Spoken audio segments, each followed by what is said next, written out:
Good morning बच्चों, कैसे हैं आप? आई होप आप सभी अच्छे होंगे। आज हम इंग्लिश ग्रामर में आपको वर्ब के बारे में बताने वाले हैं। वर्ब क्या होती है, वर्ब का क्या महत्व होता है और वर्ब हम किसे कहते हैं। तो चलिए देखते हैं। वर्ब हिंदी में कहते हैं हम वर्ब को क्रिया। वर्ब की डेफिनेशन देख लेते हैं। A verb is a word used for saying something about some person or thing. वह शब्द जो किसी व्यक्ति या वस्तु को, पर्सन और थिंग, व्यक्ति या वस्तु के बारे में कुछ कहता है या फिर बतलाता है। नाउन हो चाहे प्रोनाउन हो, उसके बारे में यह हमें बतलाता है या हमें बोध कराता है, उसे हम वर्ब कहते हैं। किसे कहते हैं? वर्ब। जो हमें किसी व्यक्ति या वस्तु के बारे में कुछ बतलाता है या सब्जेक्ट के बारे में बताता है, उसे हम वर्ब कहते हैं। बच्चों, वर्ब के बारे में थोड़ी बेसिक जानकारी दे देते हैं कि वर्ब, ये जो क्रिया शब्द है, ये लैटिन भाषा से लिया गया है। और लैटिन भाषा का जो शब्द था वर्बम शब्द से लिया गया है। वर्बम का अर्थ होता है ए वर्ड। ए वर्ड का मतलब होता है, ए वर्ड का मतलब होता है एक शब्द, यानी कि ए वर्ड का अर्थ होता है एक शब्द। वर्ब वाक्य का मुख्य शब्द होता है। ये भी आप जान लो कि वर्ब जो है वाक्य का बिल्कुल एकदम महत्वपूर्ण अंग होता है, जिसे कह सकते हैं हम वाक्य का हृदय, यानी कि वाक्य का दिल भी हम इसको कह सकते हैं। और अगर वाक्य में ये ना हो तो फिर वाक्य नहीं बन सकता। वाक्य तभी बनेगा जब वर्ब होगी। वाक्य एक शब्द का भी हो सकता है, और वो एक शब्द क्या होगा? एक शब्द होगा वर्ब। जैसे रीड, जैसे क्या हो सकता है? रीड हो सकता है, ओपन हो सकता है, कम हो सकता है, गो हो सकता है। ये सब क्या है? वर्ब। यानी कि हिंदी में आना, जाना, खाना, पीना, रोना, सोना, उठना, बैठना, नहाना, ये सब क्या है? ये वर्ब है बच्चों। तो ये बात आप पता लगी। चलिए एग्जाम्पल लेते हैं। सी प्लेज, वह खेलती है। अब देखिए, इसमें हमें वर्ब का कैसे पता लगे, यानी कि वर्ब का पता कैसे लगे, ये अभी मैंने बतलाया है। डेफिनेशन हमने पढ़ी है, इसमें बताया गया था कि जो सब्जेक्ट के बारे में, ये नाउन या प्रोनाउन के बारे में बतलाता है, कुछ कहा जाता है, उसे ही हम वर्ब कहते हैं। जैसे उसके बारे में क्या कहा जा रहा है? खेलती है, तो खेलती क्या हुआ? वर्ब हो गई, यानी कि प्लेज यहां पर क्या हुआ? वर्ब। अब दूसरा एग्जाम्पल लेते हैं। द बॉय स्लीप्स, लड़के सोते हैं। ठीक है, लड़के सोते हैं। अब द बॉयज, बॉयज के बारे, बॉय के बारे में क्या बताया जा रहा है? लड़का सोता है नहीं? द बॉय स्लीप्स, लड़का सोता है। तो आप देखिए, बॉय के बारे में क्या बताया जा रहा है? कि वह सो रहा है। सोने का मतलब हुआ कि वह वर्ब है, यानी कि स्लीप है। तो स्लीप क्या हुआ भाई? वर्ब हुआ। ठीक है। ही बाथ्स, वह नहाती है, वह नहाता है। ही बाथ्स, वह नहाता है, यानी कि ही के बारे में बताया जा रहा है कि वह क्या कर रहा है? नहा रहा है। तो बाथ्स क्या हुआ हमारा? यहां पर verb. Mohan writes a letter, Mohan writes a letter. तो मोहन के बारे में बताया जा रहा है कि राइट्स ए लेटर, यानी कि एक पत्र लिखता है। कौन लिखता है? मोहन। मोहन क्या है? सब्जेक्ट है। तो सब्जेक्ट जो भी काम कर रहा होता है, ठीक है, तो यह वो क्या कर रहा है उसके बारे में जो बताया जा रहा है, ठीक है, राइट्स। तो ये क्या हो गया हमारा? वर्ब। ठीक है। I am going to school, मैं स्कूल जा रहा हूं। मैं क्या काम कर रहा हूं? जाने का, यानी कि जाना क्या है? गोइंग। तो गोइंग क्या हुआ? Verb. He has been reading a book for 2 hours, यानी कि मैं 2 घंटे से पुस्तक पढ़ रहा हूं। ठीक है, तो क्या कर रहा हूं? पढ़ रहा हूं, यानी कि रीडिंग। क्या है? Reading. I shall have been reading a book for 2 hours। इसमें कौन सी वर्ब है? पहचानने की कोशिश करिए। I shall have been reading a book for 2 hours। मैं 2 घंटे से पुस्तक क्या कर रहा हूं? पढ़ रहा हूं, यानी कि रीडिंग। तो क्या हुआ? इसमें वर्ब रीडिंग। वर्ब वाक्य का मुख्य शब्द होता है। क्या होता है? वर्ब वाक्य का मुख्य शब्द होता है। इसके बिना वाक्य नहीं बन सकता। ये हम अभी बता चुके हैं आपको कि यदि वर्ब नहीं है तो वाक्य नहीं बन सकता। वर्ब वाक्य का एक महत्वपूर्ण अंग होता है। क्रिया एक शब्द की भी हो सकती है और इससे अधिक शब्दों की भी हो सकती है। चलिए एक बार फिर एग्जाम्पल में चलते हैं, क्योंकि यहां देखते हैं क्रिया सबसे पहले आई है प्लेज। तो देखिए एक शब्द की है, यहां पर कोई दूसरा क्रिया नहीं है, एक ही है, प्ले, स्लीप, बाथ्स, राइट्स। यहां पर देखिए आई एम गोइंग। अब यहां पर 2 वर्ब आ गई हैं, एम और एक गोइंग। तो ये एम सहायक क्रिया है और गोइंग क्या है? क्रिया है। ऐसे ही दूसरे में देखते हैं हैज बीन रीडिंग। अब इसमें एक से बढ़कर कितनी हो गई हैं? 3। Has been reading. फिर नेक्स्ट में देखते हैं शैल हैव बीन रीडिंग। इसमें कितनी हो गई भाई? Shall have been reading.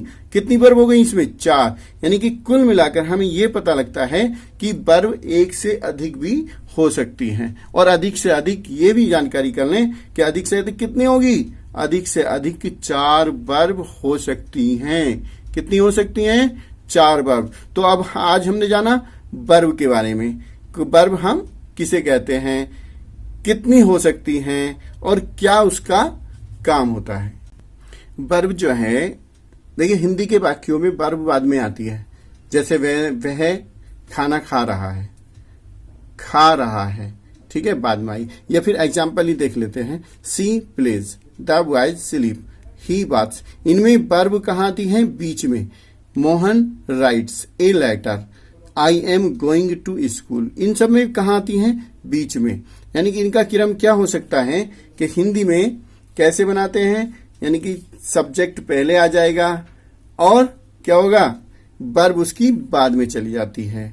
और हिंदी नहीं, अंग्रेजी के वाक्यों में क्या होता है? सब्जेक्ट आता है और फिर उसके बाद में ऑब्जेक्ट, यानी कि वर्ब आती है और वर्ब के बाद ऑब्जेक्ट आती है।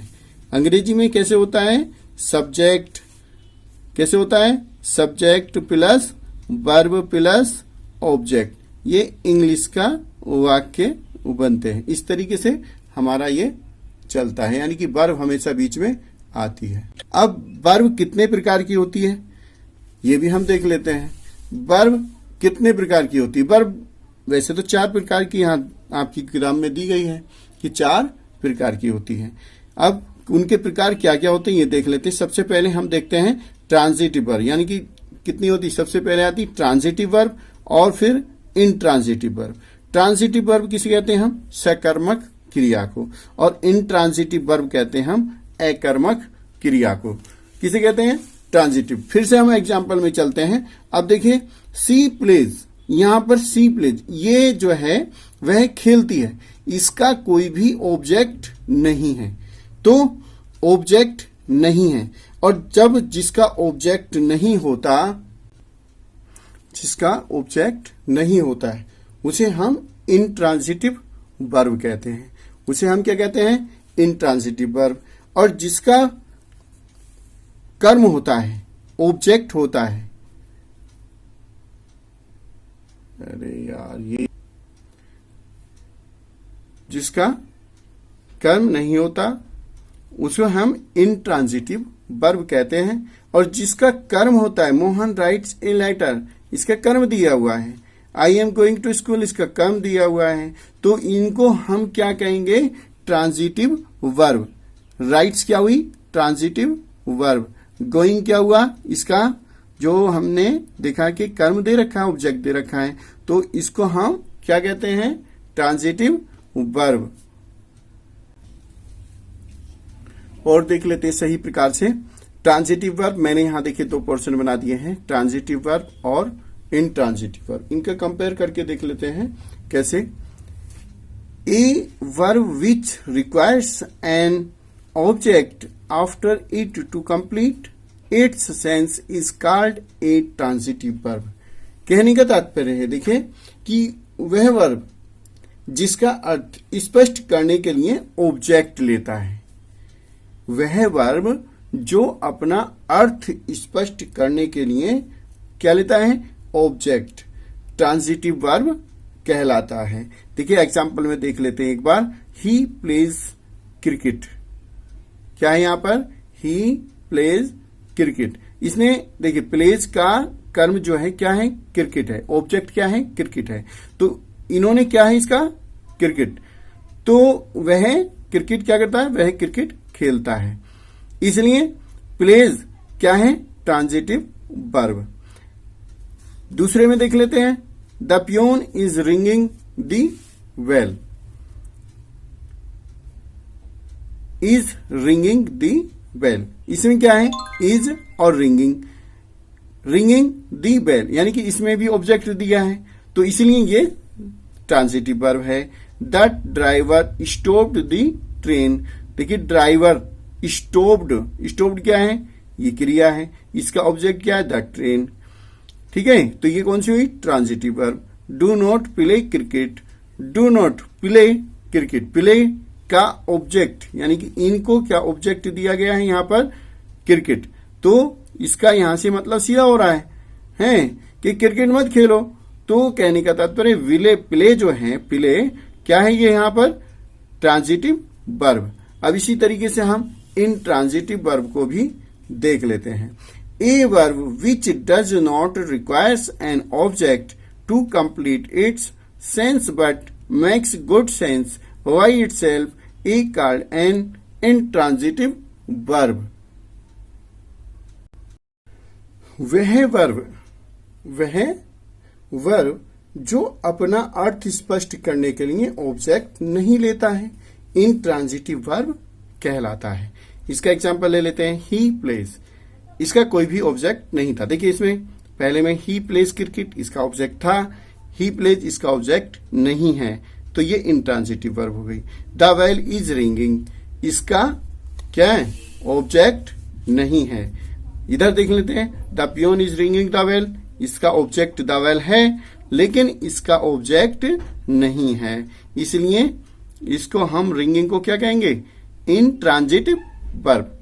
The train stopped, the train stopped ये इंट्रांजिटिव वर्ब है, क्योंकि इसका ऑब्जेक्ट नहीं है, अपना अर्थ पूर्ण रूप से बना रहा है नहीं? कहने का मतलब है डू नॉट प्ले नाउ। अब देखिए ये भी, इसका भी कोई भी यहां पर क्या नहीं है? ऑब्जेक्ट नहीं है। कहने का मतलब है कि वह वर्ब जो ऑब्जेक्ट के बिना अपना अर्थ स्पष्ट करता है, दोबारा से सुन लो, कि वह वर्ब जो ऑब्जेक्ट के बिना अपना अर्थ स्पष्ट करता है, उसे हम क्या कहते हैं? इंट्रांजिटिव वर्ब कहते हैं। क्या कहते हैं? इंट्रांजिटिव वर्ब कहते हैं। इसके बाद देखिए नंबर 3 यानी कि 4 मैंने बताई थी, तो हम 4 का वर्णन कर रहे हैं लिंकिंग वर्ब। अब इसके बाद नंबर 3 पर आती है लिंकिंग वर्ब। लिंकिंग वर्ब क्या है? वह क्रिया है जो वाक्य के सब्जेक्ट के उसके कंप्लीमेंट यानी कि पूरक से जोड़ती है। जैसे Ram is honest, Ram is honest. तो अभी मैं बता रहा था कि राम और ऑनेस्ट यानी कि राम ईमानदार है, तो इनका जो संबंध जोड़ रहा है वो जोड़ रहा है इज, यानी कि इज क्या है हमारे यहां पर? Linking verb. लिंक संयोजक क्रिया, इसको हिंदी में कहते हैं संयोजक क्रिया। क्या कहते हैं बच्चों? संयोजक क्रिया। यानी कि संयोजक क्रिया ऐसी और भी हो सकती हैं, जैसे इज, एम, आर, वाज, वर, बहुत सारी क्या है? कई बार मैंने आपको बता भी दिया है कि is, am, are, was, were, has, have, had, do, does. ठीक है, इस तरह की ये सब लिंकिंग वर्ब हैं। इसे हम जो है लिंकिंग वर्ब को intransitive verb of incomplete prediction भी कहते हैं, प्रेडिकेशन भी कहते हैं। नंबर 4 आता है एक्सिलरीज वर्ब, जो क्रिया मुख्य क्रिया को बनाने में सहायता देती है, जो क्रिया मुख्य क्रिया को यानी कि टेंस बनाने में सहायता देती है, उन्हें हम सहायक क्रिया कहते हैं। Example, Raju is reading a book.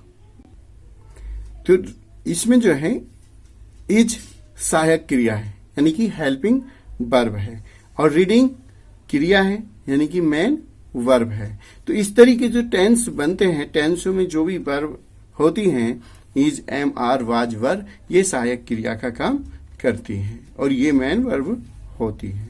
और इससे आगे एक्सिलरीज के बारे में अच्छी तरीके से बढ़िया वीडियो और बड़ा वीडियो बना के देंगे, डिटेल में बताएंगे। धन्यवाद।